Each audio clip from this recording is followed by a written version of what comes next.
എന്താ ഇതിന് ഇവിടെ ഇരിക്കുന്നേ? ഒന്നുമില്ല വിജേഷേ.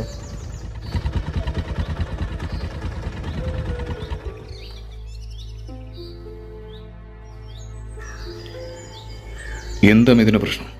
എന്തുണ്ടെങ്കിൽ എന്നോട് പറ, നമുക്ക് പരിഹരിക്കാം. എടാ വിജേഷേ, എനിക്കൊരു ലവർ ഉണ്ടായിരുന്നടാ. അവളിപ്പോൾ എന്നെ അവോയ്ഡ് ചെയ്യുക. ഞാൻ അയക്കുന്ന മെസ്സേജ് പോലും അവൾ നോക്കാറില്ല. എന്താ അല്ലേ? നിനക്ക് വേണ്ടി അവളോട് ഞാൻ സംസാരിക്കാം. എന്താ അവളുടെ പേര്? നിമിഷ. നിമിഷ. അവളുടെ ഫോട്ടോ ഉണ്ട് കയ്യില്? ഇതാ അവളുടെ ഫോട്ടോ.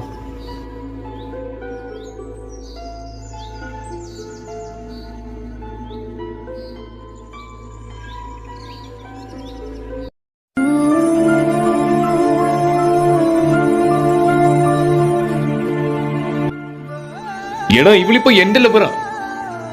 ഇവളോ? നീയാണല്ലേ അപ്പൊ ഇവളുടെ പുതിയ ലവർ? എനിക്ക് പോയിട്ട് തിരക്കുണ്ട്. എന്നാ നീ ഇതും കേട്ടോ. ഞാൻ കുറെ അവളെയും കൊണ്ട് കറങ്ങിയതാ. എന്റെ കുറെ കാശ് അവള് പൊട്ടിച്ചതാ.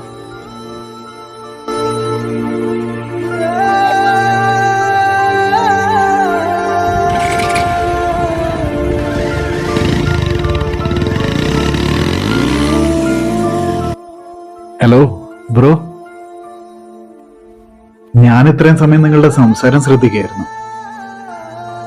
അവളെ മറക്കാൻ പറ്റുന്നില്ല അല്ലേ? ആത്മാർത്ഥമായ പ്രണയം ഇല്ലെങ്കിൽ പിന്നെ മറക്കുന്നല്ലേ നല്ലത്. നിങ്ങൾ പറഞ്ഞതാ ശരി. ആത്മാർത്ഥമായ സ്നേഹം തിരിച്ചു കിട്ടിയില്ലെങ്കിൽ അത് മറക്കണം. വെറുതെ പുറകെ നടന്ന സമയം കളയാതെ.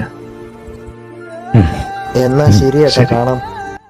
ആരോടും പറയാതെ മൂടി വെച്ച കാര്യങ്ങൾ കനല് പോലെ എരിയുമ്പോൾ ആരെങ്കിലും അത് കേൾക്കാനുണ്ടെങ്കിൽ ആശ്വാസമേകുന്ന ഒരു വാക്കു പകരുമെങ്കിൽ അതായിരിക്കും ജീവിതത്തിൻ്റെ ശരിയായ ദിശയിലേക്ക് വഴികാട്ടുന്നത്.